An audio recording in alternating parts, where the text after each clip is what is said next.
परमात्मा आपको और शक्ति दे और हिम्मत दे। हरे कृष्ण। हरे कृष्णा। दंड प्रणाम आप सबको। रीना माता जी, आज आपकी सर्विस है ना दामोदर अष्टकम की? हाँ जी। ठीक है माता जी। हरे कृष्णा। सभी को दंडवत प्रणाम। कोई त्रुटि हो जाए तो क्षमा करिएगा। दामोदर अष्टकम कृष्ण द्वैपायन व्यास के पद्म पुराण में पाया गया नारद मुनि शौनक ऋषि के साथ बातचीत में सत्यव्रत मुनि द्वारा कही गई बात।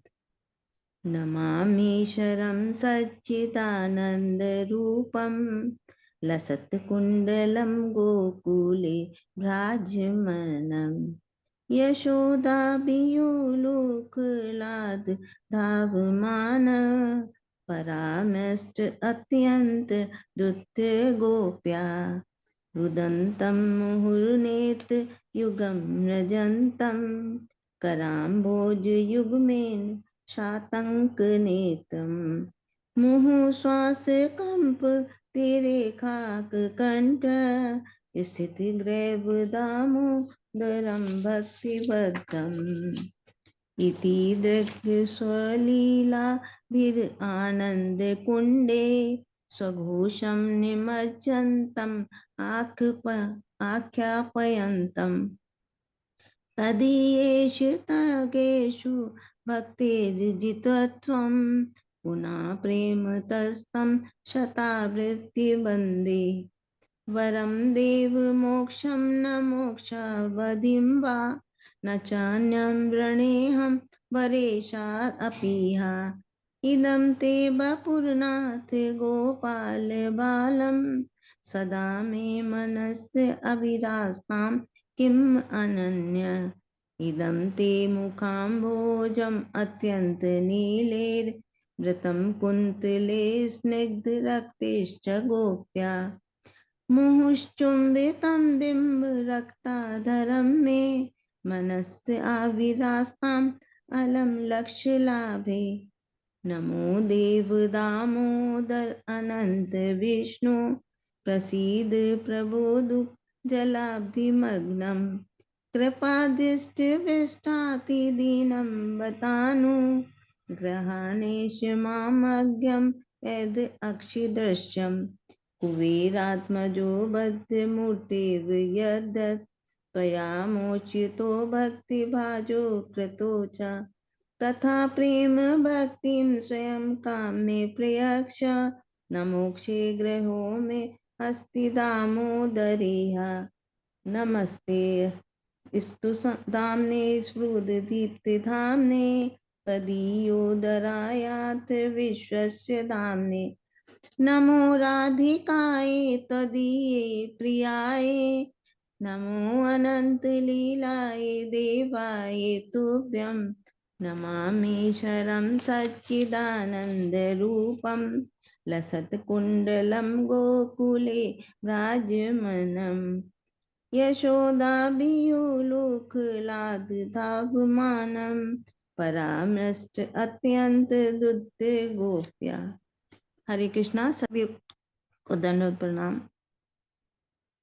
जिनके कपोलों पर लटकते मकराकृत कुंडल क्रीड़ा कर रहे हैं, जो गोकुल के चिन्मय धाम में परम शोभायमान है, जो दूध की हांडी फोड़ने के कारण माँ यशोदा से भयभीत होकर उखल के ऊपर से कूदकर अत्यंत वेग से दौड़ रहे हैं, और जिन्हें माँ यशोदा ने उनसे भी अधिक वेग पूर्वक दौड़कर पकड़ लिया है, ऐसे सच्चिदानंद स्वरूप सर्वेश्वर श्री कृष्ण की मैं वंदना करती हूँ।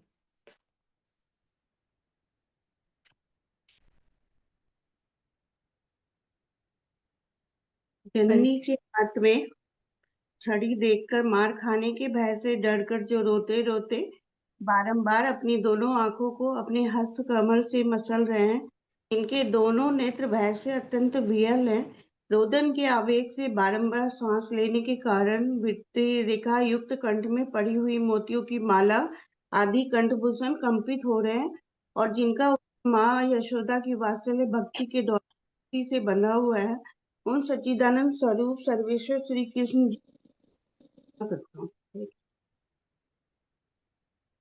जो इस प्रकार दाम बंधन आदि रूप बाल्य लीलाओं के द्वारा गोकुल वासियों को आनंद सरोवर में नित्य काल सराबोर करते रहते हैं, और जो ऐश्वर्यपूर्ण ज्ञानी भक्तों के निकट मैं अपने ऐश्वर्यहीन प्रेमी भक्तों द्वारा जीत लिया गया हूँ, ऐसा भाव प्रकाश करते हैं, उन दामोदर श्री कृष्ण की मैं प्रेम पूर्वक बारंबार वंदना करता हूँ।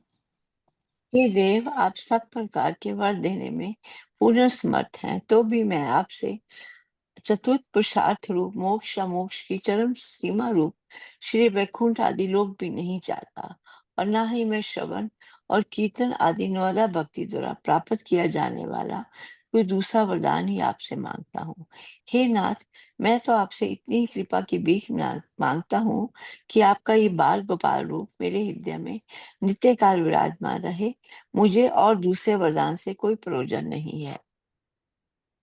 हे देव, अत्यंत श्यामवर्ण और कुछ कुछ लालिमा लिए हुए चिकने और घुंघराले लाल बालों से घिरा हुआ तथा माँ यशोदा के द्वारा बारंबार चुंबित आपका मुख कमल और पके हुए विमफल की भांति अरुण अधर पल्लव मेरे हृदय में सर्वदा विराजमान रहे।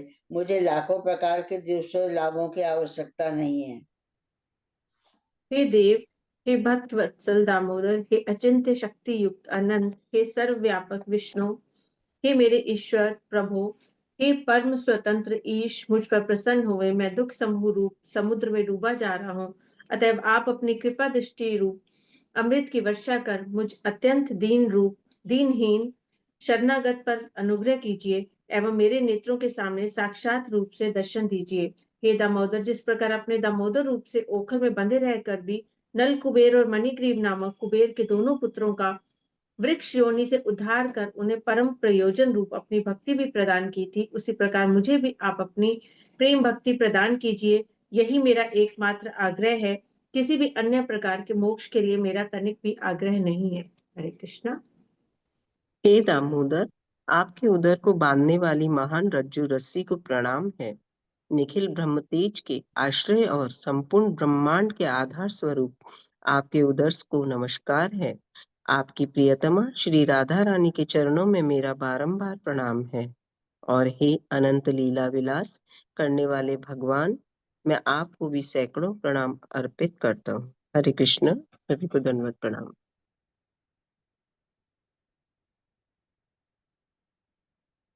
हरे कृष्णा। धन्य प्रणाम आप सबको।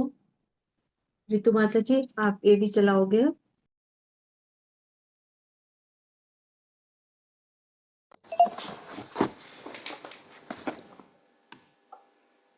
हरे कृष्णा। धन्य प्रणाम राधा माता जी। हरे कृष्णा माता जी, दंडवत हरे कृष्णा। दंडवत प्रणाम राधा माता जी। दंडवत प्रणाम सभी को। हरे कृष्णा। प्रणाम अर्चना माता जी। ओम नमो भगवते वासुदेवाय।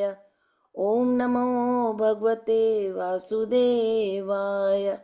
ओम नमो भगवते वासुदेवाय। नारायणं नमस्कृत्य नरं चैव नरोत्तमं देवीं सरस्वतीं व्यासं ततो जयमुदीरयेत्। नष्टप्रायेषु भद्रेषु नित्यभागवत सेवया भगवत्युत्तम श्लोके भक्तिर्भवति नैष्ठिकी। कृष्णाय वासुदेवाय देवकी नंदनाय च नंदगोपकुमाराय गोविंदाय नमो नमः। गोविंदाय नमो नमः। गोविंदाय नमो नमः। हरे कृष्णा। दंड प्रणाम। Thank you Archana Mata ji. हरे कृष्णा। आप सबको दंडवत प्रणाम। 10th चैप्टर में कंटिन्यू करेंगे। तो अब भगवान द्वारका के लिए प्रस्थान कर रहे हैं, और कल जो हमने श्लोक पढ़े थे उसमें था कि कैसे जो पांडव और पांडवों का परिवार है और सुभद्रा, द्रौपदी, जो जितने भी भक्त हैं भगवान के, वो सब भगवान को तब से जानते हैं जब भगवान छोटे से थे, और अब भगवान ने उनको युद्ध जिताया है, और इतनी सारी उन्होंने भगवान के साथ लीलाएं देखी हैं, एक्सपीरियंस करी हैं, और अब उनको भगवान से बिछड़ना पड़ रहा है। और इस वजह से 11वें और 12वें श्लोक में हमने पढ़ा था कि कई बार जब आम आदमी भी भगवान की लीलाओं के बारे में सुनता है, उनके गुणों के बारे में सुनता है, तो वो भी बहुत अट्रैक्ट हो जाता है भगवान के प्रति। चाहे उन्होंने एक ही बार सुना हो पर अच्छे से सुना हो। तो फिर उनके लिए क्या कहा जाए, जो बचपन से जिनका साथी है जो भगवान, वो अब उनके साथ नहीं रहेंगे और आगे अपने किंगडम में, आप अपने खुद के राज्य में जाएंगे।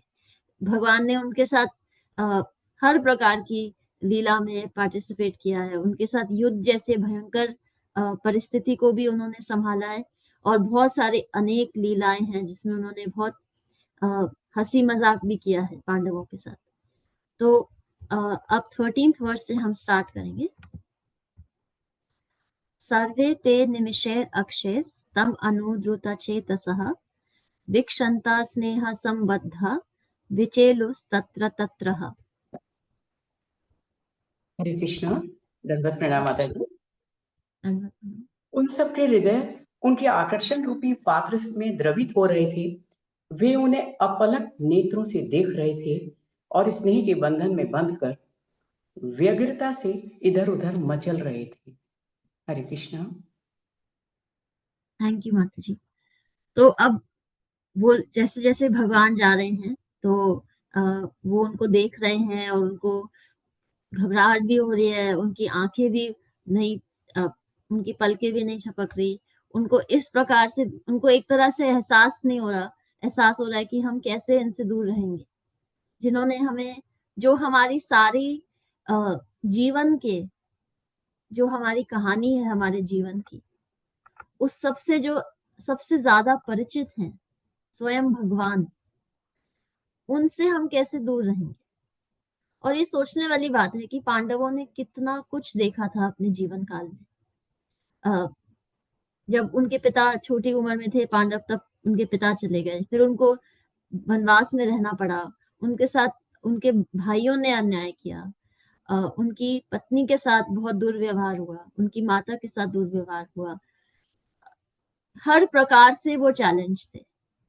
लेकिन उनका भगवान में इतना दृढ़ विश्वास था, इतना उनमें विश्वास था भगवान में, कि इतनी सब त्रासदियां देखने के बाद भी उनको ये विश्वास था कि भगवान ही केवल हमारे सखा हैं और भगवान ही हमें इन परिस्थितियों से निकालेंगे। इतनी परिस्थितियां कोई आम आदमी देख ले तो वो शायद सरवाइव भी ना कर पाए, उसकी सारी जो उम्मीदें हैं वो परस्त हो जाए। तो जीवन में ऐसी बहुत परिस्थितियां आती हैं जब हमारी जो उम्मीदें हैं वो बिल्कुल खत्म हो जाती हैं, लेकिन भगवान ऐसे हैं जो आपका हाथ पकड़ने में सबसे सक्षम है, जिनमें हमें सबसे ज्यादा रिलाय करना चाहिए, जिन पे हमें सबसे ज्यादा डिपेंड करना चाहिए, उन पे ही हम सबसे ज्यादा डाउट करने लग जाते हैं परिस्थितियों में। पांडवों की ये स्थिति है कि अब भगवान जा रहे हैं तो उनकी पलकें भी नहीं झपक रही है, कि ऐसे समझ में आ रहा है कि जैसे उनके प्राण उनमें से निकल के जा रहे हो। और ऐसी परिस्थिति उन्हीं के साथ आ सकती है जिन्होंने बहुत त्रासदी देख के भी भगवान में विश्वास रखा हो। क्योंकि जब हमारे प्राण हम में से जा रहे होते हैं तभी हमें समझ में आता है कि हमारे पास क्या था। तो उनकी ये परिस्थिति है कि उनको लग रहा है भगवान उनसे जा रहे हैं, जबकि वो पांडव हैं और उनका भगवान की जो प्रॉक्सिमिटी है वो कभी भी जाके मिल सकते हैं, उनको कोई स्पेशल परमिशन की जरूरत नहीं है। उनको कोई हजारों साल तपस्या नहीं करनी पड़ेगी कि उनको द्वारका में एंट्री कैसे मिलेगी, ऐसा नहीं है, वो कभी भी जा सकते हैं। लेकिन उस क्षण जब भगवान जा रहे हैं, जब उनके गले से ये बात नहीं उतर रही, उनकी आंखें नहीं झपक रही, क्यों? क्योंकि उनको लग रहा है कि जिस व्यक्ति की वजह से आज हम जहां पहुंचे हैं, जो हमारे प्राणनाथ हैं, जो हमारे कजन हैं, लेकिन वो हमारे प्राण हैं, हमारे सारे प्रेम का सोर्स ये है, इनसे अब दूर हम कैसे रहेंगे। तो इसी प्रकार पांडवों की जो फीलिंग है वो सब इतनी प्रगाढ़ क्यों है? क्योंकि उनका विश्वास बहुत प्रगाढ़ है। उनको पता है कि इतनी परिस्थितियां देख ली, इतना हमने जीवन देख लिया, केवल कृष्ण ऐसे थे जिन्होंने कभी हमें ठुकराया नहीं। पूरी दुनिया हमें ठुकरा के चली गई, हमारे अपने भाई ठुकरा के चले गए, हमारे स्वजन ठुकरा के चले गए, पर श्री कृष्ण ऐसे थे, भयानक से भयानक परिस्थिति में भी हमारे साथ खड़े रहे। और इसीलिए उनकी आंखें भी नहीं झपक रही हैं, क्योंकि उनको ऐसे लग रहा है कि उनकी सांसें जा रही हैं, कृष्ण जा रहे हैं। इतना प्रेम है उनमें भगवान के लिए। और यही अर्जुन जब भगवान का विराट रूप देखते हैं तो वो पहले तो उनको बहुत डर लगता है कि क्योंकि उन्होंने कभी भगवान का ऐसा विराट रूप देखा नहीं होता। और फिर जब वो भगवान का विराट रूप देख लेते हैं तो वो भगवान से क्या बोलते हैं, पितेव पुत्रस्य सखेव सख्यु प्रिय प्रियाया हसी देव सोढ़ू। वो कहते हैं कि उनको जब ये विश्वास हो जाता है कि ये स्वयं भगवान है, तो वो क्या, क्योंकि अर्जुन उनके साथ बहुत मजाक करते थे। जब अर्जुन और कृष्ण अपनी लीलाएं करते थे जब वो छोटे थे, तो अर्जुन उनके साथ बहुत मजाक करते थे। अर्जुन उनको भगवान की तरह नहीं पूछते थे। तो जब लेकिन भगवान का विराट रूप देखते हैं अर्जुन, तो क्या कहते हैं कि जैसे एक पिता अपने पुत्र की जब पुत्र अपने पिता से दुर्व्यवहार करता है और पिता बर्दाश्त कर लेता है, जैसे एक मित्र अपने मित्र की दुर्व्यवहार को बर्दाश्त कर लेता है, और जैसे एक पत्नी अपने पति की या पति अपने पत्नी की दुर्व्यवहार को बर्दाश्त कर लेता है, उसी प्रकार आप मेरे दुर्व्यवहार को आपके प्रति जो मैंने किया है उसको आप प्लीज क्षमा कर दीजिए। तो ये उन वो ये भी जानते हैं कि वो भगवान हैं, ऐसा नहीं है उनको मालूम नहीं है, लेकिन उनको ये भी पता है कि ये हमारे प्राण भी हैं। भगवान हैं लेकिन ये प्राण भी हैं। और भगवान ही ऐसे हैं जिनके साथ कॉन्ट्रडिक्शंस एक ही उसमें हो सकती हैं कि वो एक जगह है लेकिन हर जगह भी है, वो हर जगह है लेकिन एक जगह भी है। तो इसी प्रकार जब भक्ति परम सीमा पे आ जाती है तब क्या होता है कि है भगवान पर हमारे प्राण भी हैं, हमारे सब कुछ है, हम जो हैं इनसे हैं। हमारा धागा, हमारे शरीर का हर धागा, हर रेशा श्री कृष्ण नाम से अंकित है। इतना प्रेम है पांडवों का श्री कृष्ण के लिए। 14th वर्स पढ़ेंगे। न्यारुंधन उद्गलत बाष्पम औतकंथ्यात् देवकी सुते निर्यत्य अगरान नो भद्रम इति स्यात् बांधवा स्त्रिया। सखी संबंधी नातेदार स्त्रियां जिनके नेत्रों से भगवान श्री कृष्ण के लिए उत्कंठावश अश्रुधारा उमड़ रही थी, महल से बाहर आ गई। वे बड़ी मुश्किल से अपने आंसू रोक पाई। उन्हें भय था कि प्रस्थान के अवसर पर आंसुओं से अपशकुन हो सकता है। हरे कृष्ण। थैंक यू माता जी। तो इस समय जो जितनी भी स्त्रियां हैं जो भगवान की रिलेशन में हैं, वो सब इस दुख से रो रही हैं कि वो जा रहे हैं, और वो सब अपने महलों से बाहर आ रहे हैं और मुश्किल से बहुत कठिनाई से अपने आंसुओं को रोक पा रहे हैं। और इसलिए रोक रहे हैं कि हम रोएंगे तो, क्योंकि भगवान ने आगे ट्रैवल करना है, तो हमें ऐसे रोना नहीं चाहिए। ये उनमें से ऐसी बहुत सारी लेडीज हैं जिनके पति की, जिनके बेटों की युद्ध में मृत्यु हो चुकी है, और वो डायरेक्टली शायद भगवान से टच में नहीं आई हैं, लेकिन फिर भी उन्होंने भगवान के बारे में इतना सुना है, उनकी लीलाओं के बारे में इतना सुना है, उनके बारे में वो इतना जानती हैं कि ऐसे महसूस होता है उनको कि उनको वो बहुत इंटीमेटली जानती हैं, बहुत, जैसे कि उन्होंने भगवान का स्पर्श किया हुआ है, भगवान से खूब बातें करी हुई हैं।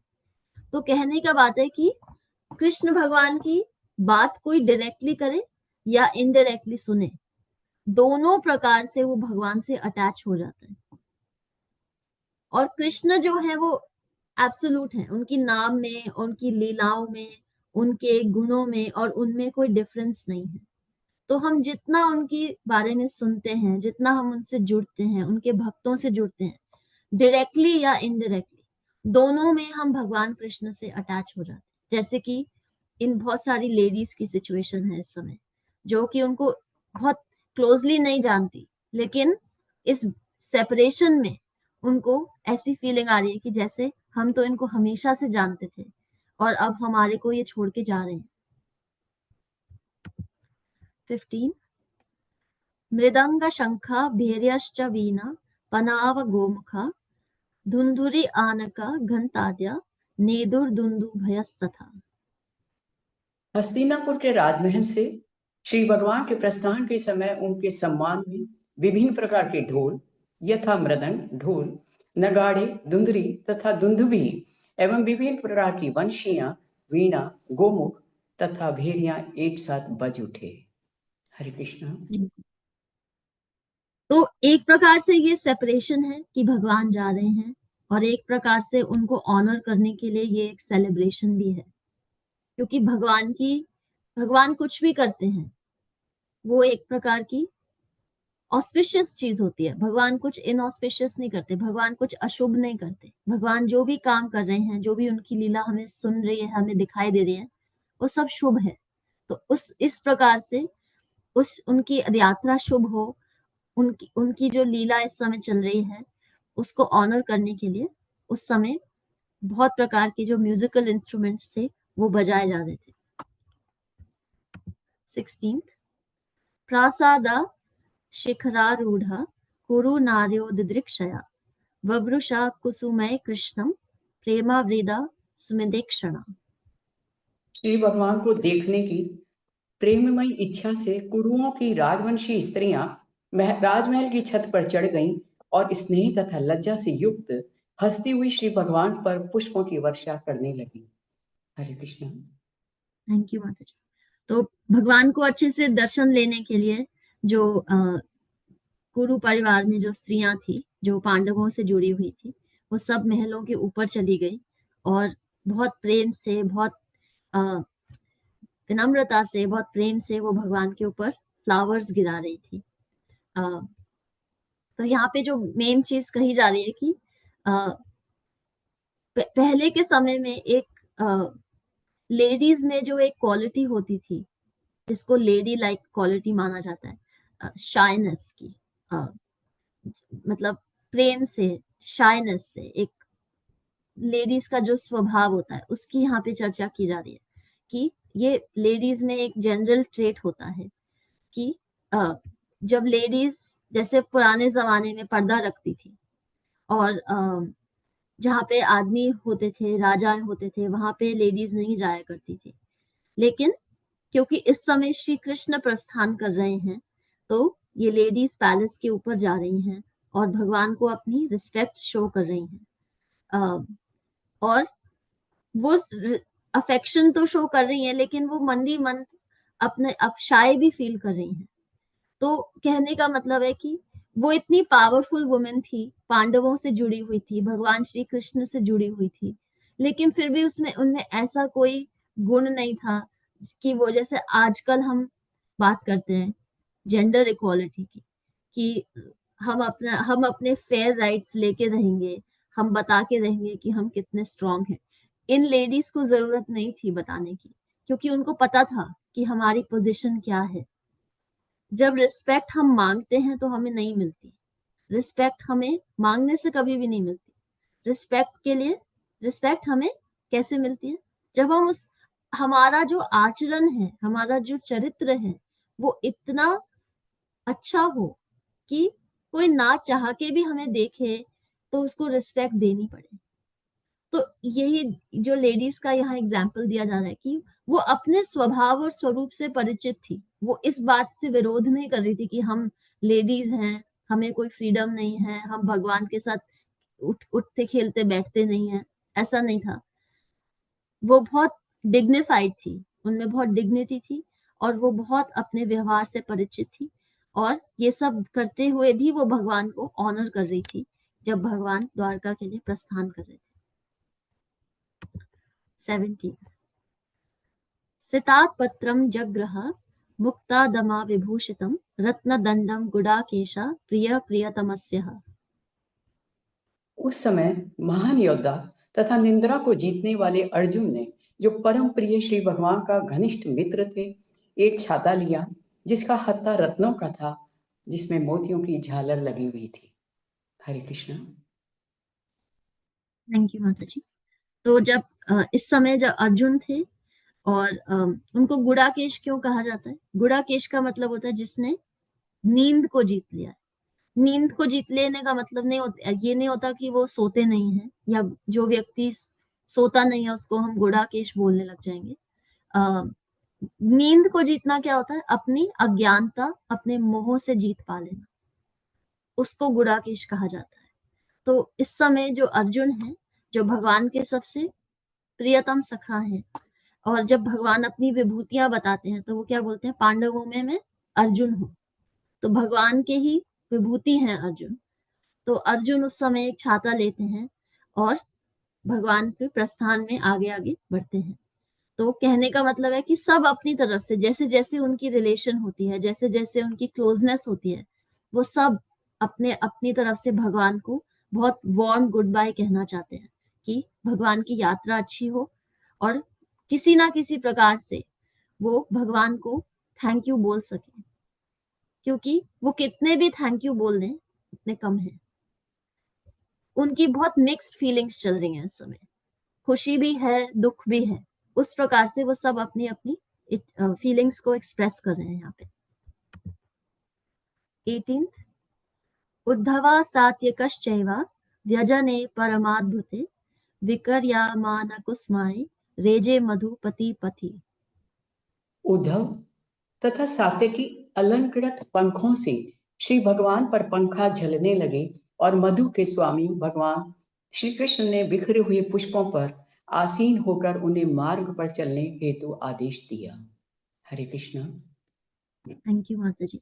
तो उद्धव और सात्विकी जो हैं भगवान के बहुत प्रियतम सखा है, और वो भगवान को अब उस तरफ लेके जा रहे हैं जहां से उन्होंने बाहर जाना है, द्वारका की तरफ। और सब अपनी अपनी अपनी तरफ से कंट्रीब्यूट करना चाहते हैं कि ये जो लीला है, ये जो पल है, सबके लिए बहुत मेमोरेबल हो, क्योंकि सबके अंदर बहुत सारी फीलिंग्स उमड़ रही हैं इस समय। 19th, अश्रुयन्ताशीषः सत्यस्तत्र तत्र द्विरेजतः नानुरूपानुरूपश्च निर्गुणस्य गुणात्मनः। जहां तहां यह सुनाई पड़ रहा था कि भगवान श्री कृष्ण को दिए गए आशीर्वाद न तो उनके उपयुक्त है न अनुपयुक्त, क्योंकि वे सब उन पर परम पुरुष के लिए थे जो इस समय मनुष्य की भूमिका निभा रहे थे। हरे कृष्ण। थैंक यू माता जी। तो इस समय भगवान कृष्ण को वो जा रहे हैं तो बहुत सारे आशीर्वाद मिल रहे हैं, बहुत सारे लोग उनको आशीष दे रहे हैं जो घर के बड़े हैं पर्टिकुलरली। अब जैसे महाराज युधिष्ठिर हैं जिनके चरणों में भगवान ने झुक के अनुमति मांगी थी। तो अब कोई सोच सकता है कि ये जो आशीर्वाद भगवान को मिल रहे हैं एक तरह से उपयुक्त हैं, क्योंकि वो अपनी लीला कर रहे हैं जिसमें वो एक इंसान का रोल प्ले कर रहे हैं। पर एक तरह से उपयुक्त नहीं भी हैं, क्योंकि वो भगवान हैं और उनको वो आशीष देते हैं, आशीष लेते नहीं हैं। तो उनमें कोई मटेरियल क्वालिटीज नहीं है, पर फिर भी वो आशीष के उपयुक्त भी हैं और उपयुक्त नहीं भी है। तो कहने का मतलब है ये भगवान ही हैं जो ऐसी कॉन्ट्रडिक्शन को प्रेजेंट कर सकते हैं। कि अब जैसे वो माखन चोर हैं, उनकी लीला में हम सुनते हैं कि वो माखन चोर हैं, और माखन चोर रूप की उनकी पूजा होती है, हमें ये सब पता है। तो इस प्रकार से वो एक चोर रूप में बहुत प्रसिद्ध हैं। और लेकिन चोर रूप में प्रसिद्ध होने के बावजूद भी हम उनकी पूजा करते हैं। अब कोई भौतिक जगत में कोई चोर हो तो उसकी कोई पूजा नहीं करेगा, उससे कोई बात भी नहीं करना चाहेगा। तो भगवान ही है जो चोर होके भी अपनी पूजा करा सकते हैं, और भगवान ही है जो आशीष के उपयुक्त भी हैं और आशीष के उपयुक्त नहीं भी हैं। तो कहने का मतलब है कि भगवान जब भगवान की भक्ति में जब कोई जैसे उनके भक्त उनको आशीष दे रहे हैं तो वो ले भी रहे हैं और लेकिन उनके लिए उपयुक्त भी नहीं है। तो भक्ति में ही ऐसी कॉन्ट्रडिक्शन हमें एक्सपीरियंस होती है, कहीं और एक्सपीरियंस नहीं होती हमें ऐसी कॉन्ट्रडिक्शंस। सो हम यहाँ स्टॉप करेंगे। Thank you. हरे कृष्णा। आप सबको धन्यवाद प्रणाम। थैंक यू तारा माता ji, thank you Archana Mata ji. Hare Krishna.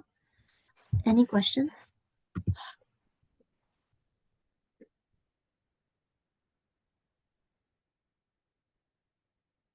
Hare Krishna. Thank you so much Radha Mata ji. Thank you. विनी माता जी, मंगल ध्वनि। माता जी, हरे कृष्णा। सबको दंडवत प्रणाम। जय ओम विष्णु पदाय डिवाइन ग्रेस एसी भक्ति वेदांत स्वामी श्रीला प्रभुपाद की जय। नामाचार्य भक्ति सिद्धांत सरस्वती ठाकुर गोस्वामी महाराज की जय। अनंत कोटि वैष्णव वृंद की जय।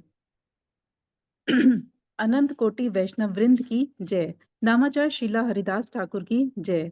श्री श्री राधा माधव की जय। श्री पंच तत्व की जय। श्री जगन्नाथ सुभद्रा बलदेव की जय। श्री प्रहलाद नरसिंह भगवान की जय। श्री तुलसी महारानी की जय। श्री पतित पावन गौर निताय की जय। श्री गौर निताय प्रेमानंद हरि हरि बोल। All glories to assembled devotees, Hare Krishna. All glories to Guru and Gauranga, Hare Krishna. All glories to Srila Prabhupada, Hare Krishna. प्रेम से कहो श्री कृष्ण चैतन्य प्रभु नित्यानंदा श्री अद्वैत गदाधर श्री वसादि गौर भक्त वृंदा की जय। राधा कृष्ण गोप गोपीनाथ राधा कुंड श्याम कुंड गिरी गोवर्धन ब्रिजभूमि वृंदावन धाम चंद उदय मायापुर नवदीप धाम की जय। राम सीता लक्ष्मण हनुमान की जय। गंगा मैया यमुना मैया की जय। ट्रांसडेंटल बुक डिस्ट्रीब्यूशन की जय। महाप्रसादम की जय। हरि नाम संकीर्तन की जय। Please forgive me if I have offended anyone with my words, deeds and action. Vancha kaltarubhecha kripa sindhucha evacha patatnam pavne bhayo vaishnavo namo nama. Hare Krishna. Thank you so much for the service. Have a blessed Ekadashi, everyone. Thank you. हरे कृष्णा। तारा माता जी। जी माता। हरे कृष्णा। सभी को दंडवत प्रणाम। श्री कृष्ण की असीम अनुकंपा के कारण आज का संकीर्तन भी आनंद संपन्न हुआ। हम सभी नित्य कृष्ण दास हैं, ये सदा स्मरण रहे और उनकी अपार कृपा बरसी। अतः हम सब श्री कृष्ण की चरण कमल में सदा नतमस्तक बने रहेंगे और सब मिलकर धन्यवाद देते हैं। साथ ही करवत प्रार्थना करते हैं कि हमें इतनी शक्ति दे कि हम श्री कृष्ण की अनन्य भक्ति कर सकें और अध्यात्म के पथ पर निरंतर निरंतर अग्रसर हो सकें। साथ ही एक छोटा सा मैसेज लेके उठते हैं। एक दीनहीन बालक, बहुत ही गरीब बालक, बहुत ही छोटी उम्र का था, सड़क के किनारे खड़ा हुआ था। वो बलून बेच रहा था, जो अक्सर हम देखते हैं सड़कों पर बलून बेचते हैं। और एक वो बलून बेच रहा था, खड़ा हुआ था, सुस्त था, लेकिन एक बहुत नीले रंग की बहुत बड़ी कार आके बहुत तेजी से उसके पास में ब्रेक लगते हैं और वो गाड़ी उसके पास रुक जाती है। उसके अंदर भी बड़ा एक सुंदर सा नवयुवक था और उसने इस बच्चे को देखा, मालूम नहीं उसके अंदर क्या आया, और उसने इस बच्चे को बोला, चलो मैं तुम्हें गाड़ी में घुमाता हूँ। बच्चा उसकी गाड़ी में बैठ गया और उस गाड़ी के अंदर उसे गाड़ी चूंकि नई नई ली थी, रास्ते में वो अपने बारे में बताने लगा कि देखो ये गाड़ी मुझे मेरे बड़े भाई ने गिफ्ट करी है और मैं तुम्हें घुमाता हूँ, मैं आज बहुत खुश हूँ। और वो बच्चे को गाड़ी में घुमाता है, उसे चॉकलेट दिलाता है, उससे कई तरह की बातें करता है और बाद में लाकर वापस उसी जगह पर उस बच्चे को वहाँ छोड़ देता है और बच्चे से कुछ बलून भी खरीद लेता है। फिर उसे बोलता है, क्या तुम खुश हो? बच्चा होले से मुस्कुराता है। फिर उसे बोलता है कि देखो, क्या तुम्हें ये गाड़ी चाहिए? तब भी वो धीरे से ही मुस्कुराता है। क्या तुम्हें खूब सारा पैसा चाहिए? तब भी वो ज़्यादा नहीं मुस्कुराता। तो नवयुवक थोड़ा सा परेशान हो जाता है। वो पूछता है, अच्छा बच्चे बताओ तुम्हें क्या चाहिए, क्या चाहते हो तुम? तो वो कहता है कि मैं आपके उस बड़े भाई की जैसे बनना चाहता हूँ जिसने आपको गाड़ी दी। मैं भी सैकड़ों लोगों को वो गाड़ी देना चाहता हूँ, बजाय मुझे आप गाड़ी दें। कहने का मैसेज यही है, हमें रोज भक्ति के बारे में कुछ ना कुछ रोज बताया जाता है, तो हम किसी को अनेकानेक लोगों को प्रभु की भक्ति का रास्ता दिखा सकें।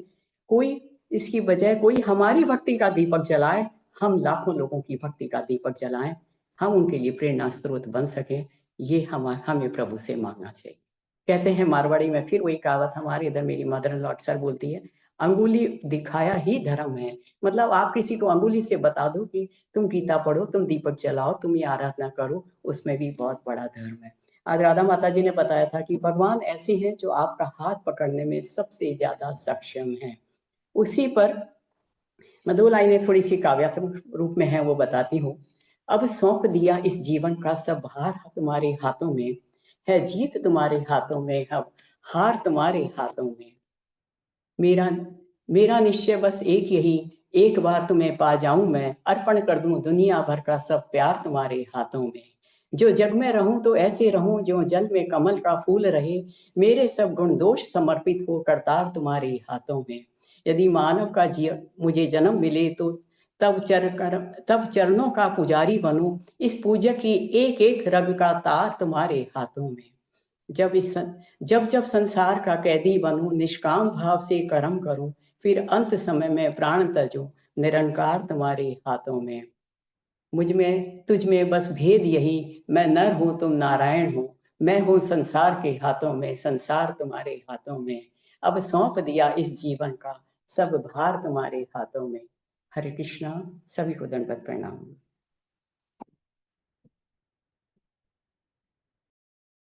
बहुत ही सुंदर माता जी।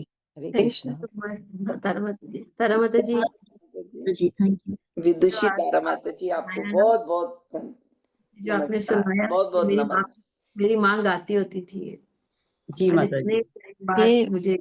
ये फैमिलीज में बहुत कॉमन था ये वाला, सब गाते थे, सब परिवार में गाया। हाँ, मतलब हमें पूरा याद नहीं, मुखड़ा याद है, थोड़ा सा याद है, सारा याद नहीं था। आपने पूरा आगे से गाया। आज राधा माता जी ने बोला ना कि सब कुछ प्रभु के हाथ में ही है, और वो उनका हाथ पकड़ लो, उनसे उनका हाथ जितना सक्षम है और किसी का नहीं। तो उसी पर ये मेरे मदन लाल रोज गाते हैं, तो मैंने सोचा आपको बता दूं। बहुत पुराना है। और उस समय के जो भी बुजुर्ग, मतलब जो हमारे बुजुर्ग हुए और उस समय के थे, वो सब ये गाते होते थे। आपने हमें पुरानी यादें ताजा कर दी माता जी, तारा माता जी, बचपन की यादें। बोलने का बहुत अच्छा है, मतलब हिंदी बोलोगे तो आप ही बोलोगे, ऐसा हिंदी आप बोलते हैं, बहुत सुंदर बोलते हैं। अति उत्तम तारा माता जी, एकदम भाव विभोर कर दिया। बहुत सुंदर, बहुत सुंदर। श्री कृष्ण की कृपा सब पर बनी रहे माता जी। हरे कृष्णा। इसके साथ ही सेशन का एंड करते हैं। सबका संडे अच्छा जाए और कल सब अच्छे से खुशी खुशी फिर से मिले। हरे कृष्णा। हरे कृष्णा। राधा माता जी।